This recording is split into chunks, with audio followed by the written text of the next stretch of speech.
नमस्कार दोस्तों, आप सभी का फिर से स्वागत है। हमारे YouTube चैनल ही जानते हैं कि भगवान की पूजा और अर्चना करने वह हमसे प्रसन्न होते हैं, पर क्या आप जानते हैं कि वह हमें इस बात का संकेत भी देते हैं। आइए जानते हैं उन संकेतों के बारे में जो आपको ये बताते हैं कि भगवान की विशेष कृपा आप पर है। अगर आपको रात में नींद के दौरान बार बार सपने आते हैं और सपनों में मंदिर, भगवान की मूर्ति या फोटो दिखाई देती हैं, तो इसका मतलब है कि आप पर भगवान की कृपा बनी हुई है। कई बार ऐसा होता है कि आप किसी चीज को लेने के लिए आगे बढ़ते हैं, लेकिन लेते वक्त आपके मन में उसे लेकर कुछ संशय आ जाता है। सब कुछ ठीक होने के बाद भी कुछ ऐसा होता है कि हमें उस फैसले को लेने से मन रोकता है। इसका मतलब यह माना जाता है कि आपके साथ किसी दैवीय शक्तियों का आशीर्वाद है।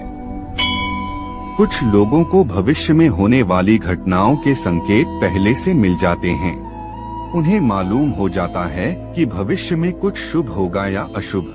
इसका मतलब यह है कि उन लोगों पर दैवीय शक्तियों का आशीर्वाद है। जिन लोगों पर भगवान की कृपा होती है, वह अमीर हो या गरीब, उन्हें हर जगह सम्मान मिलता है। अगर किसी को कम मेहनत करने पर भी सफलता हासिल होती है, तो यह भगवान की ही कृपा की निशानी है।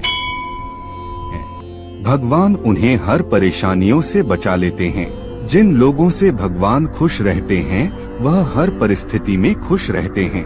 उनके जीवन में भले ही कितने दुख क्यों न हो, वे हमेशा खुश ही रहते हैं।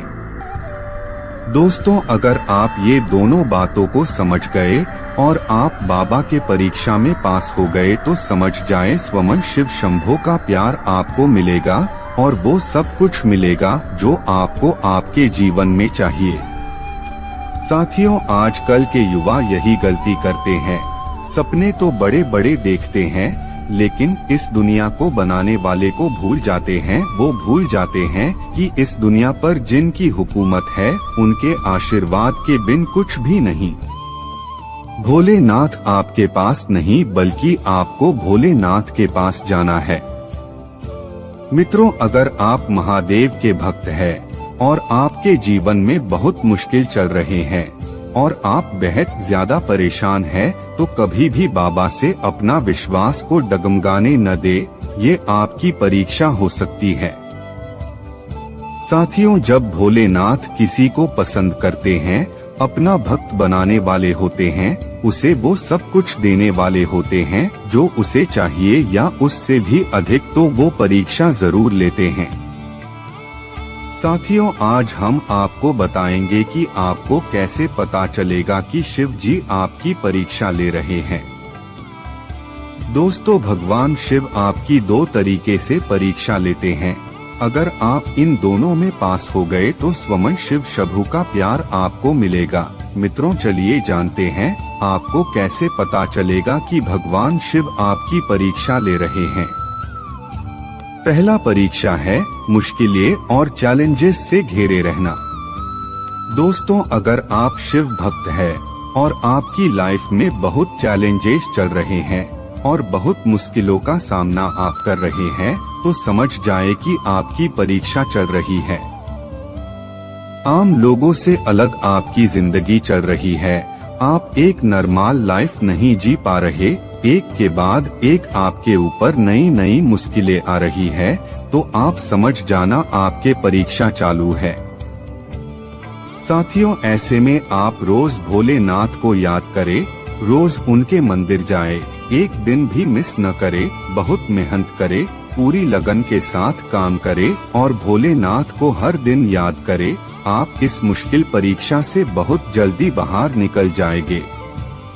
दूसरा परीक्षा है खुशियाँ। दोस्तों, परीक्षा के दौरान बाबा आपको बहुत सी खुशी के पल देंगे और आपको देखेंगे कि क्या आप उन खुशी के पल पाकर उन्हें भूल गए या याद रखा है। अगर आप अपने मुश्किल और खुशी के पल में भी बाबा को वैसे ही याद करते जैसे आप हमेशा, तो आप इस परीक्षा घड़ी से बाहर निकल जाएंगे। अगर आप भोलेनाथ का प्यार पाना चाहते हैं तो आपको अपने कार्य पूरी निष्ठा से करना चाहिए और कभी भी उनके प्रति अपने विश्वास को डगमगाना नहीं चाहिए। भगवान शिव के आदिकाल में एक सुना हुआ गांव था जो उसके प्रासाद के पास बसा था। गांव के लोग भगवान शिव के भक्त थे और वे उनकी पूजा अर्चना में विश्वास करते थे। वहां एक युवक नामक अर्जुन रहता था जो कि बहुत ही निष्कलंक और भक्तिभाव से भगवान शिव का ध्यान किया करता था।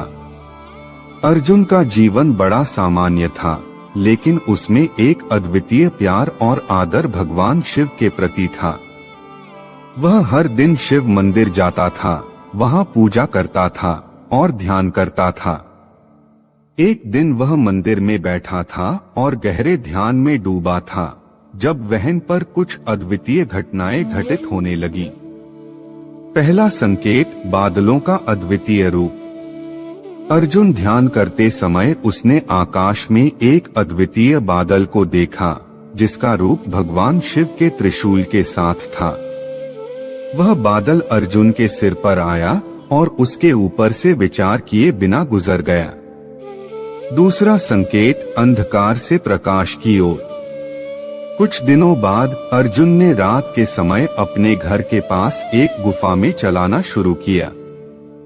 जैसे ही वह गुफा में पहुंचा, अचानक गुफा के अंदर अंधकार छाया और सभी दिशाओं में अद्वितीय प्रकाश की ओर जाने लगा। यह प्रकाश अर्जुन को भगवान शिव के रूप में प्रतिपद्य किया और फिर अंधकार में लिपट गया।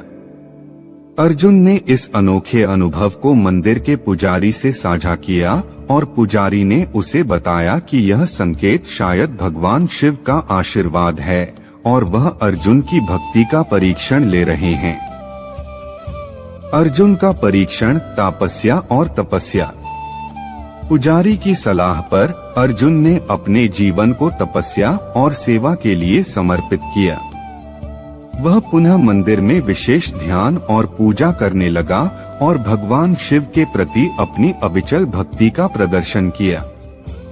एक दिन जब वह मंदिर के समीप एक नदी किनारे में ध्यान कर रहा था, वह एक शिवलिंग को पाने के लिए नदी के अंदर गया। वह शिवलिंग को मंदिर में स्थापित करने के लिए प्रयासरत था, लेकिन यह बहुत भारी था और उसे नहीं उठा सकता था। अचानक एक पुरानी महिला उसके पास आई और उसने उस शिवलिंग को उठाने में मदद की। अर्जुन बड़ी खुशी खुशी शिवलिंग को मंदिर में स्थापित कर दिया। भगवान शिव का आशीर्वाद। इस घटना के बाद अर्जुन ने पुजारी को बताया और उसने उसे यह समझाया कि भगवान शिव ने उसकी भक्ति को परीक्षित किया और उसे उसके नए आदर्शवाद के साथ स्वीकार किया है। उसके पास यह ज्ञान था कि भगवान शिव हर किसी को नहीं प्रत्यक्ष दिखते हैं, लेकिन वे हमें हमारे कर्मों और भक्ति के माध्यम से समझाते हैं। इसके बाद गांव के लोग अर्जुन की भक्ति और समर्पण को और भी महत्वपूर्ण मानने लगे और उन्होंने उसकी आदर्श जीवन शैली का अनुसरण किया। अर्जुन ने भगवान शिव के आशीर्वाद के साथ खुद को सजीव भक्ति का उदाहरण साबित किया और उसका परीक्षण सफल हो गया। इस कहानी से हमें यह सीखने को मिलता है कि भगवान की भक्ति और समर्पण का महत्व होता है और वे हमें अद्वितीय तरीकों से अपने पास बुलाते हैं, हमारी भक्ति को परीक्षित करते हैं और हमें अपने मार्ग पर दिशा देते हैं। अर्जुन की तरह हमें भी निष्कलंक भक्ति। हमारे चैनल ज्ञान मार्ग भक्ति को सब्सक्राइब करना न भूलिए। यहाँ आपको मिलेगा स्पिरिचुअल ज्ञान, भक्ति, संगीत और सामाजिक समस्याओं पर विचार।